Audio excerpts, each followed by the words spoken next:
This is my goal, the max cape. With the clock always ticking, I want to do it in the shortest gameplay time possible, as an Ironman. Because I chose to be an Ironman, this helmet next to my name prevents me from training anybody or using the Grand Exchange, so I have to get all of the items myself. Since pathing is essential on an Ironman, a lot of theory crafting and planning goes into this max cape run, and thankfully, we have a great guide to follow. It has been a long time since I've played this account.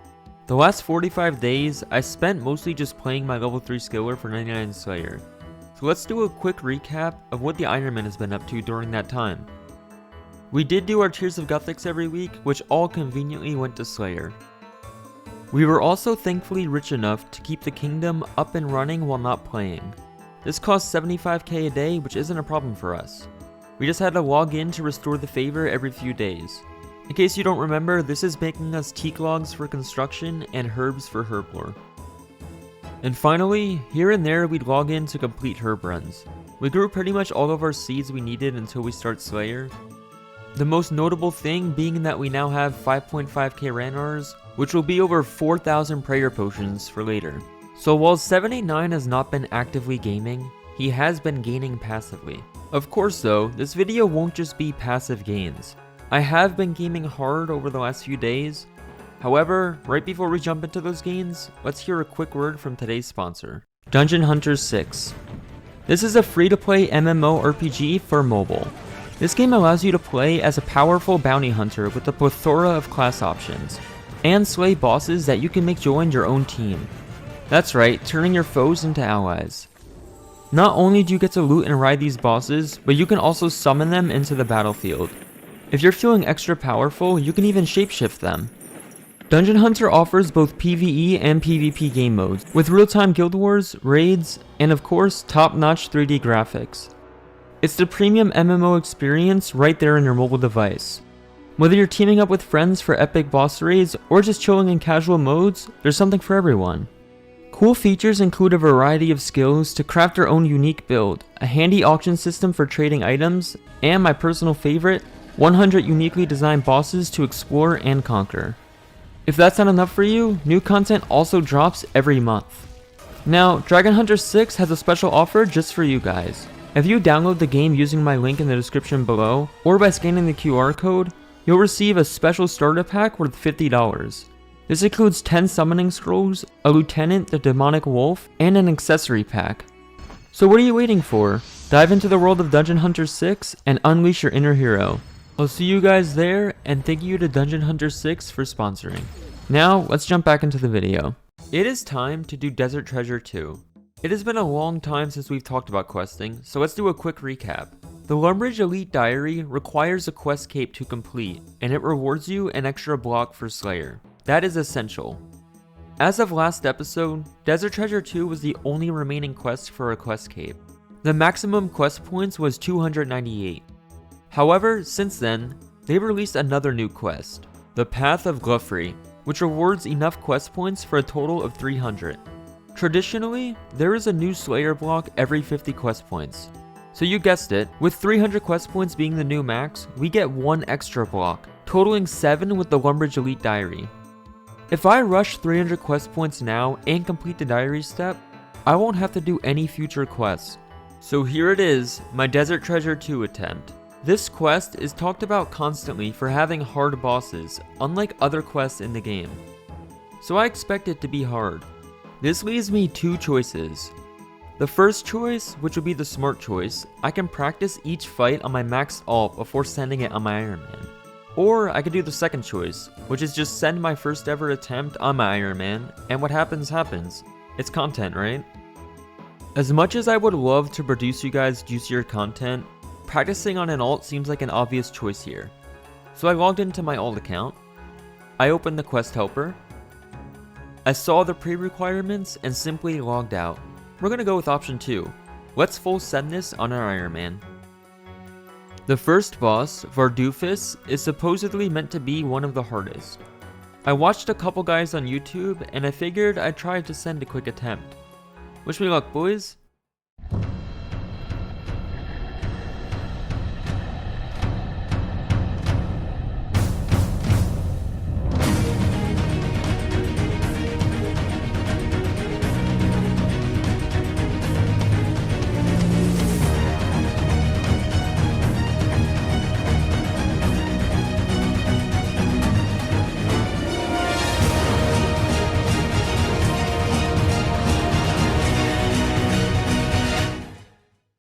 Alright, well that was awful. I remembered a bunch of stuff spawning on the screen in the videos, but oh my god, I felt like I just logged into Artistry. The guide mentioned to only stay in one area, and as you saw, I was running around the room like a little melon because I got overwhelmed. So now I'm mentally drained, and this quest sucks. I'm just gonna come back another day. Good morning everybody, it's time to send another attempt. I have refreshed my plugins this time, so this one should be a little cleaner. My food right now looks good, and he's more than halfway dead.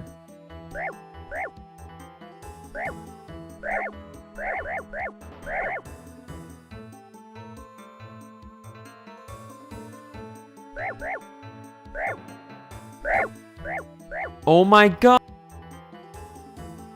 I don't care. Third attempt, we're jumping right back in.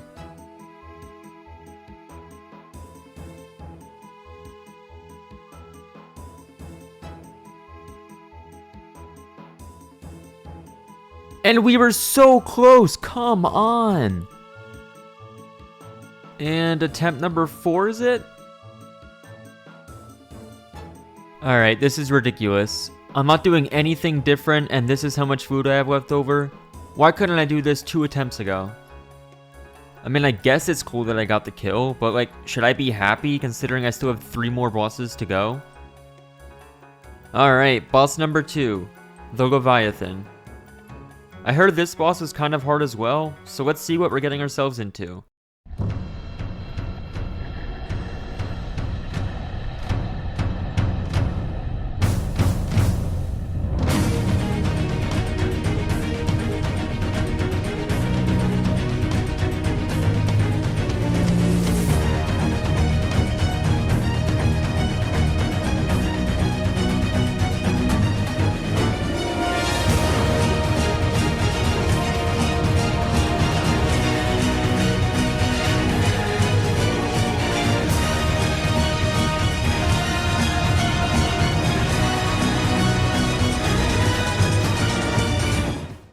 Well, that was way easier than expected.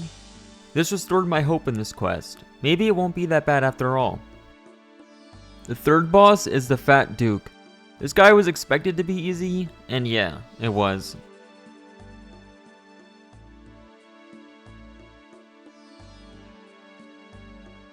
Time for the last boss now.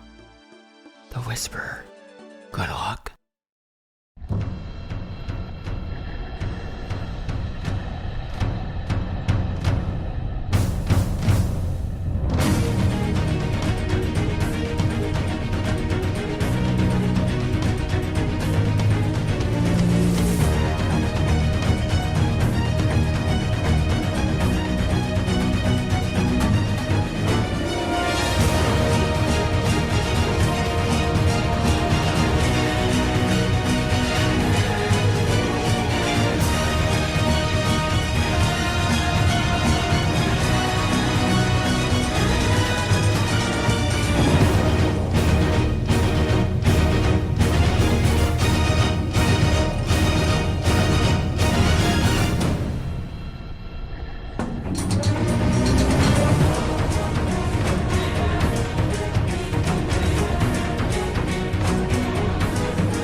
And good luck doing this with no run energy.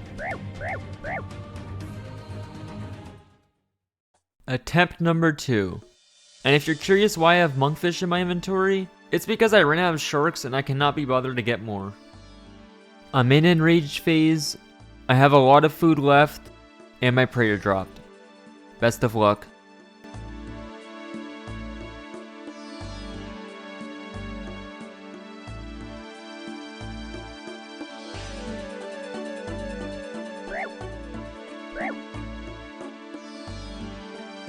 Have I ever told you guys that I hate this quest? Attempt number 3. I wouldn't even say this boss is hard, My last 2 attempts are both because of stupid mistakes. So this should hopefully be it.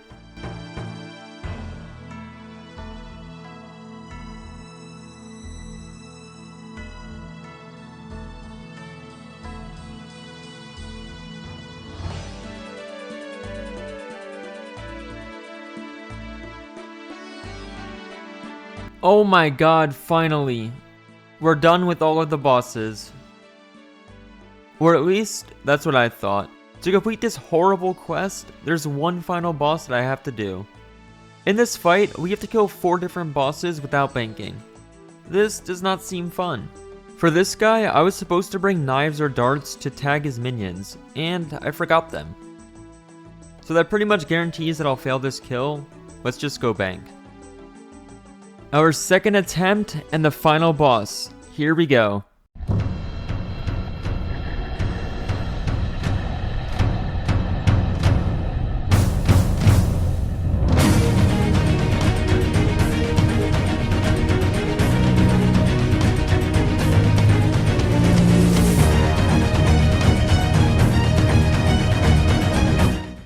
And done! This quest is finally completed. 300,000 prayer XP? And before Voldemort releases another 10 quests for the quest cape, let's finish up 300 quest points, buy the quest cape, and complete the diary task. I should never have to do another quest on this account again. This was my first ever quest cape across all of my accounts. Now that this disaster is complete, let's finally move on to something fun. Skilling. We are currently level 86 mining. My goal this episode is going to be to finish this up. I did gem mining in a previous episode, but it wasn't for long as I just needed the emeralds for rune crafting. Now that I'm looking to do long-term gem mining, it's time to get a proper setup. To begin, we're going to get 82 construction for a fairy ring in our POH. As an Ironman, we have to make the planks ourselves. When using a PvP world, we can teleport to a bank in Camelot that's within a couple squares. We open this bank to grab more logs, and then we teleport back to our POH. Inside the POH, we can send the butler to the sawmill to make the planks. The butler will normally return to you, however, since you're not in the POH, the planks automatically go to your bank. Rinse and repeat until we have enough planks for 82 construction. Once we finally got all of the teak planks, it's time to start training. For normal construction, teak planks give 90 XP per plank. However, since we're an Ironman and we had to make the planks ourselves, we decided to use an alternative. Creating a mythical cape rack, which requires Dragon Slayer 2, takes 3 planks and 1 mythical cape. When you remove the rack, you get the cape back. So it's essentially like using 3 planks and having a placeholder in your inventory. This rack gives a 370 XP drop, or the equivalent of 123 XP per plank. Overall, because we get more XP per plank this way, it's a good method for Ironmen who don't want to train too slowly at Mahogany Homes. Let's jump into some gains. Here's level 75 construction. 76. 77. The big level 80. 81. And still the same session, 82 construction. Now we're just gonna grab 10 mushrooms and then go build our fairy ring. If your kitchen is built properly, it is possible to send your butler to make you a tea to boost your construction level by 3. Since we're 82 construction and a crystal saw does not work for a fairy ring, we're gonna use that tea.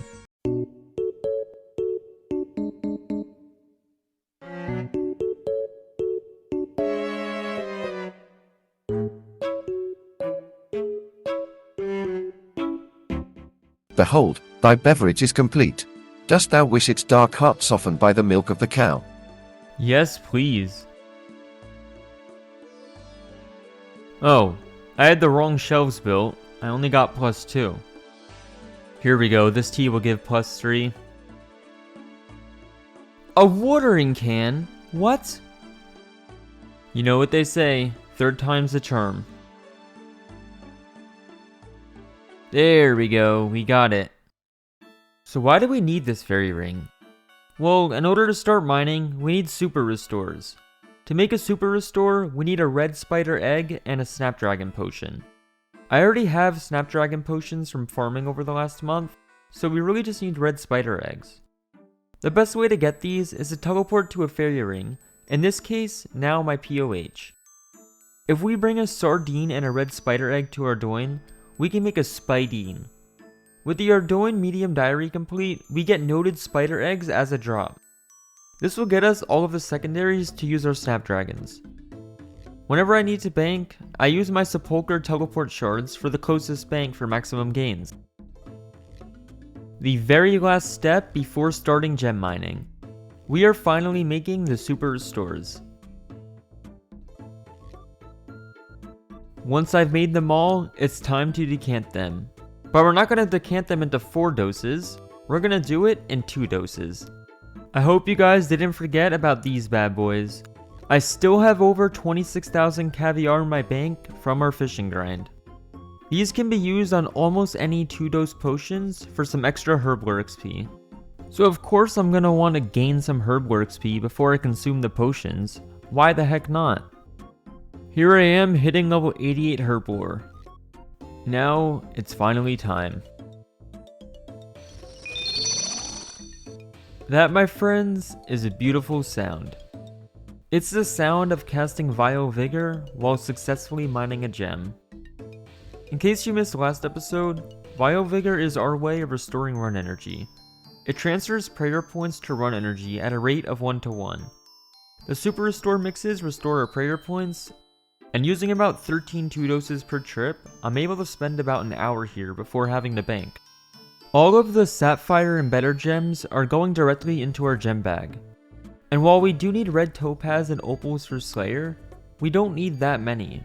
We bank some of them while we bank naturally, which happens in 2 scenarios. The first one being when we need more super restore mixes.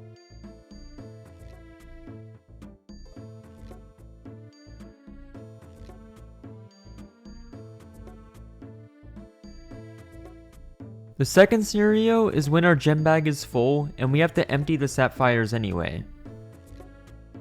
Something great about using bar mixes instead of normal potions is that they can be used as a gnome cube, or an item to start our 3-tick cycle with 1 click. This works because they are coded in the game as a normal food item, such as sharks or tunas. Don't ask me why, I just play this game.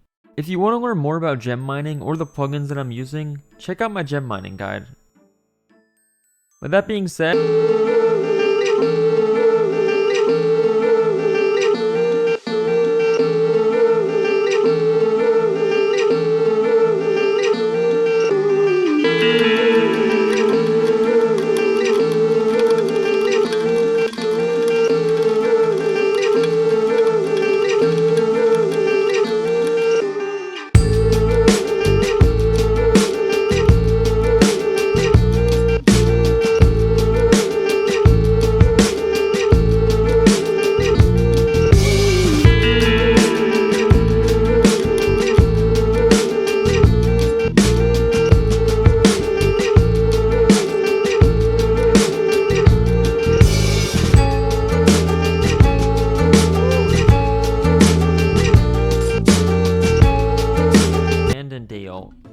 So, ending with the banger 1 mil XP session, we are finishing at level 97, as we still have nearly 2 mil mining XP to get through other methods.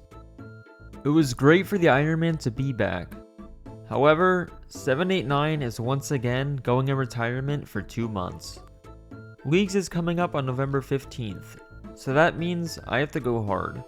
Remember how I mentioned in the beginning of the episode that my Tears of Gothics was going towards Slayer? Well, defense is my second lowest skill, so I figured I'd send 1 quick raid for defense XP to ensure that I can do all 8 weeks of Tears of Gothics on Slayer. I will talk more about this method in the future, but for now, I'm only doing 200k defense XP. With this and mining out of the way, it's time for the gains recap. On the left are my stats from last episode, the middle is my current stats, and the right is my gains. We are now sitting at 734 EHP and about 890 hours played. Being officially free from questing, The rest of maxing should only be skilling and hopefully no more wasted time. That's all for today. As always, TY for watching, everybody. I hope you enjoyed today's episode of Gains, and don't forget to like and subscribe if you did. Until next time, this is once again a temporary goodbye to 789. Peace out.